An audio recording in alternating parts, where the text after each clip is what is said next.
fan of these, they want to direct it. Anything at all. Wow. Nobody has a question. That's hey, Levi. Talk a little about how you try to pull like a visual theme together. The visual theme? Like I noticed it's different from some of your earlier stuff as far as the shot composition.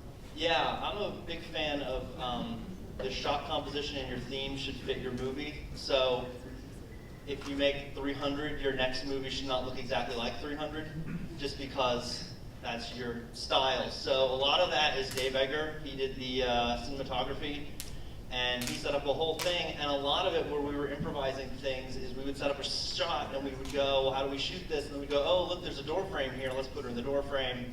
And then it was a lot of just everybody keeping track of what we had shot, and we really built the thing around that. So we would shoot this scene, and then we would bring in an element, and we had a whole big long outline that we were working from. And as we progressed, we added things. We added, the dome became a pretty large motif after we shot there, and we got more footage than we thought we would, which there's various reasons for that. And so really that's where it came from. The white came from the fact that we were trying to do something thematic to get the theme, thematic to get the theme across. And the apartment that we were shooting in, which is where my girlfriend and I were living, just happened to have really white walls. And so that's where the white came from. And she had white scrubs, and we went, okay, great, let's give her a white iPhone, and let's go from there. So does that answer your question, Levi? Cool. Other questions? What's in the box? What's in the box? I have no idea. What do you think? We have no idea what's in the box, to be honest with you. Yes, you had a question? How many hours of footage did you shoot total? A lot. How many, Dave, what would you think? How many hours did we shoot? How many hours were you in the apartment? We were in the apartment, I mean, If he said it took, oh my God. it was 5 days of shooting. See, here's the Really? thing, we shot it on P2, which is their solid state cards. So we were just railing. We shot it on P2, which is these solid state, like little hard drives that you put into the camera. And so we don't really have tapes, and each one I think held maybe 16 minutes. And since we shot it in, he said 5 days, those 5 days were spread out over actually 3 days. It was like 5 days worth of hours. We were just running them back and forth. So I think we had 35 folders, maybe. Does that sound right? all right, so 35, and then there's like 16 minutes in each folder. So whatever that works out to be, 400 minutes. Does that sound right? 500 minutes. Math's not my strong point. I should pay attention. So Not a lot. yeah, it didn't seem like we actually shot a ton. But then also because he had 2 weeks to get the whole thing done, we were trying to kind of be conscious of, we can't give him a whole lot of stuff to give to that Scott Goshen guy to edit. So, because if you have 20 hours of footage and you need to whittle it down, it's going to take some time, especially for something like this. So, 600 minutes, how about that? Most of it's in the film. Really, the only thing that's not in the film is the other takes of the scenes you saw, and maybe 3 minutes of one scene that I cut because I hated it. Lucas. Yes. Hey Ryan, that's Ryan who did our poster, which is really awesome. You can buy it for $10. Yes. Steve wants to know why he's been in Pittsburgh for nearly a year and hasn't found a single girl who will let him into her house. Well, I think that's really more a question of if Steve looked more like Jason, that might be easier for him to pull off. That hurts, Lucas. That hurts. Let me ask you this, Steve. Do you know how to play the cone kazoo? I will learn. There you go. Andy, yes.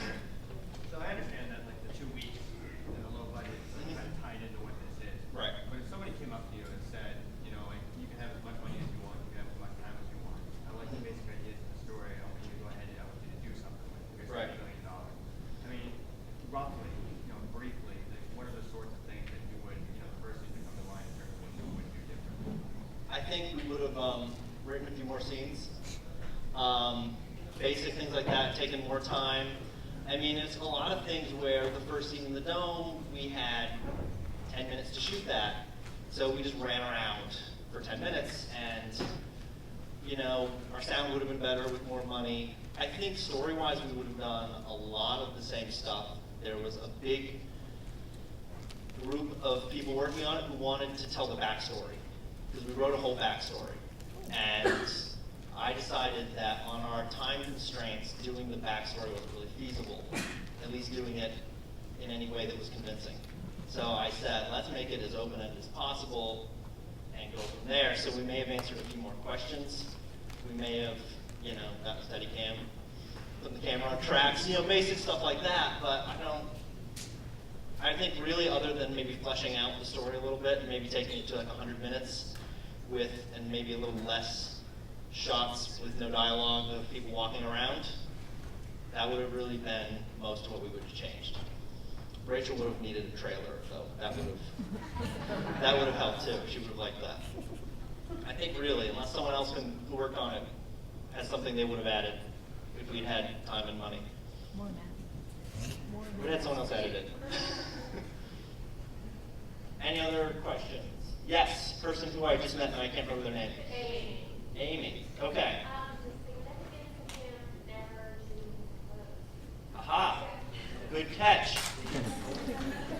That Jason hated because he only had one shirt. The question was, what's the significance of Jason's character never changes his clothes, or he has a variant on the same clothes, which, had we had more time, we might have bought 2 or 3 shirts.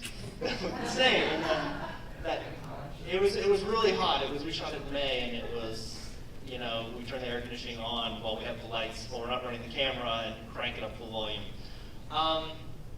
That is a clue to the mystery, but it's also a little bit of a misdirect on it, and it's meant to evoke. Boy, how much should I say on this, Jen? On the clothes. You think I'm good? It's a misdirect to a very famous movie with a very famous twist. Yes, Kim. What's that? It wasn't actually a competition. It was really more of a friendly. I get this question a lot. So this is how it started. If you go on Twitter and you follow the right hashtags and people, you'll find a big group of filmmakers who have day jobs. And during their day jobs, and I shouldn't say this because I think my boss is here. During their day jobs, they're on Twitter and they're talking about random things while, you know, their boss isn't paying attention. So they start talking about film, they talk about processes and how they're stuck on this project and they're stuck on this project. And so Reed Gershbein, who works at Pixar, was suggested half-jokingly that someone should make a film and shoot and edit it in 2 weeks. And everyone went, ah, ha, ha, ha. And then everybody started talking about it a little more. And so it really was more of a friendly challenge, more of a, I'll do this if somebody else does it, and then go from there. No, there were, the rules were, we came up with it in April, like the 20-something of April, like 22nd or something. The rule was that you had to start shooting, you had to finish by the end of May, and you had 2 weeks from the time you started shooting, and until the time you delivered a fine cut, and that's what screened in London. So that was a very hectic 2 weeks. So we had roughly 3 weeks to do all of our pre-production and write our outline and come up with a story, which we lucked into because my girlfriend was reading something in one of her medical books, because she's a nurse, and said, hey, this would be kind of interesting. And I went, oh, yes, it would. And so we sort of built it around there. So we had literally 3 weeks from that start point. And the other 2 people put their films online, but I'm not really convinced that putting your film online for free is a really great idea to start. So we kind of hung on to it, and then we cleaned it up and tightened things. 3 people total who did it, and then a couple more people did another round in October, and then I think there's going to be another round at some point. But yeah, all 3 people finished by the skin of their teeth, and Yeah, the other two are online. If you go to 2weekfilm.com, there's links somewhere on there to those 2 films. Yes, Red Hat. No, you're looking at the potential distributor right here. But we are, I should mention, selling DVDs. Yes. What was the significance of Penn Station? The significance of Penn Station was, it felt to me, if you've ever really walked around there, the Amtrak station is right in that building, and the Greyhound station is next door, and the EVA and all those express buses come in there, so when I lived in Shadyside, I would take that bus into the city to work, and it just felt like a starting point for something. Like if you were to arrive in Pittsburgh, unless you came on a plane, you would start there. So it really felt to me like a place that someone would begin something of a journey. So we called it Pennsylvania, and we said we would really like to shoot underneath your dome. We think it's a really great structure. It was built during the Depression, the Works program thing. We think it would be really great. And they said, we don't allow anybody to film there. And then we went, oh, okay, but we're independent filmmakers, we don't care. So really all that means is that we don't have permission to film there, and we're going to anyway. So Jason and Dave shot it while I kind of walked around the perimeter and ran interference for anybody who came out to say you can't shoot here, and I just told them just keep going until they like physically take us out of this place and get as much footage as you can get, and then luckily nobody came out. And then 2 weeks later they were shooting a Nick Nolte movie there for 2 days. So that's kind of how that works. But the real significance was it felt to me like a starting point. You'll see he keeps coming back to that place. Right. And that's kind of him trying to piece things together a little bit. Yes, did I see a hand? No? Oh, it's Rachel. All right. Yeah, Pete. Besides the random filler footage, Right. how was it, the story, did you film it sequentially, since it's a lot of improvisation? I mean, We did not. if you don't have a lot of, you know exactly what you're going to say. Yeah, it was. What was shot first, second, I mean, how did that go? We shot the restaurant first. And we had an outline that was more or less detailed of like the scenes we were going to do, except that I was sitting next to the camera editing that while we were filming scenes, just for time considerations. We wrote a pretty good backstory for Jason's character, and so he was working off that. And so a lot of his dialogue is informed by his backstory that we never explain. And so we sort of set up parameters, and I said, don't go into here, and don't go into here, and we set up parameters for each scene, and so we kind of had that figured out. Having said that, the sequence of the film, the 2-week version, is very different from the sequence you just watched. So we moved a lot of things around based on whatever leeway we had, in terms of, like when the box gets put on that shelf, that was sort of a point where we couldn't move certain scenes past it. But it was pretty much a free-for-all beyond that, thankfully, because the actors didn't really hem me in editing any more than they had to, which was very much appreciated. Any other questions? Yes, Red Hat again. Any plans to enter it into festivals? Yeah, we sent it to a festival that a friend of mine is the director of, and we didn't get in. Which, yeah, I know. And now he's gonna like crash on our couch in like 2 weeks, so the cat is sleeping with You him. better make breakfast. Yeah, he better buy drinks or something. Yeah, we were kind of thinking we were gonna get into that one. So we were gonna start there and go from there, but then I think probably this week I'm gonna start looking through the pile of festivals and see where we go first, or next, or wherever. So if you run a festival, and you would like to program and film, then come talk to me. More questions? Any more questions? Yes, balcony. How was it received in London? I have no idea. I didn't go to London because it's really expensive, and I didn't really hear very much back. So I assume it's a good thing because one of the filmmakers is from London, which is where the London connection came from, and he never said anything to the effect of people booed or people like stood and applauded. So I'm going to assume it was somewhere in the middle between those two things. Did you say you are going to do a sequel? No, not that I'm aware of, but it's always possible. There's pieces from this film that come from earlier films of mine, so maybe. I mean, we could come back to it. One thing we've been talking about doing is maybe telling bits of Jason's character's backstory through web videos, but that's really been a question of trying to get the people in the room that we need to get in the room to film that. And so we may put that online. And if you become our Facebook fan or join our email list or something, then you'll hear about that much quicker than if you don't. Lucas, Yes. can we watch it again? Right now, Yeah. you can buy a DVD and take it home and you can watch it dozens of times. Over here, yes. Who's Archie? Who is Archie is a good question. See, I knew that part, but. Yeah, yeah. That's really important to the central mystery. That's like a key component. And I probably should have put that in the credits, the Archie Dave. But his ID in the very beginning says Archie. So, yeah. And that's a picture of him. That's really, I can't, if I go any farther, then I'm giving it away. In the Minnesota, see, I thought that was a thing.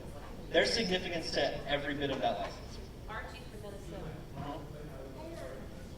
Every bit of it. If you take it home on your DVD that you purchase and you freeze frame it, and you just start Googling things on that license, except for the part that's spelled wrong, then you'll be able to figure it out. Yes? Could you talk a little bit about the movie and how that fit in? Music is a miracle, really. Jeremy Winstead is a good friend of mine. A lot of you know him. He did my last film. His song plays during the end credits. He lives up in Oil City, and he, you know, does this sort of Appalachian, super low budget, banging, beats pants together music, and it's fantastic. So I called him and I said, hey, I'm thinking of doing this film. Do you want to do the score? Here's the parameters, and blah, blah, blah, blah, blah. And he's like, yeah, sure. So I sent him an outline, and he worked on the score while we were making the film. And then he would send me edits, and I would just say, okay, a little less of this, a little less of that. And there are clues to the film in the score that he's hidden in there. That I don't understand the clues because I don't really understand music theory. But there's like music theory clues, apparently, to the score because he knows what's going on. And so he really worked on that independently, and it was mostly he would send me an edit, a cut of it, and I would listen to it, and I would go, this works, this doesn't work, let's do less of this, more of this, and we just sort of worked on it over that time. And I think he's going to sell the score, but I don't think he didn't make it tonight, so yeah. But it's, I mean, that really came together by him being able to read my mind, to be able to read in between the lines of my emails. Rachel, do you want to answer that question? You didn't write that scene? I don't think anybody wrote that scene. One question, I will Yeah. write it for you, but, Oh, fantastic. If you get me drunk, I'll probably tell you. When the waitress handed him his credit card Right. at the bar, he Right. called him Mr. Neely. Pardon me? Neely. Neely. Neele, which is also significant. Archie Neely. And that Which was is, his card. that's on Wikipedia. Yes, that was Archie Neely's credit card.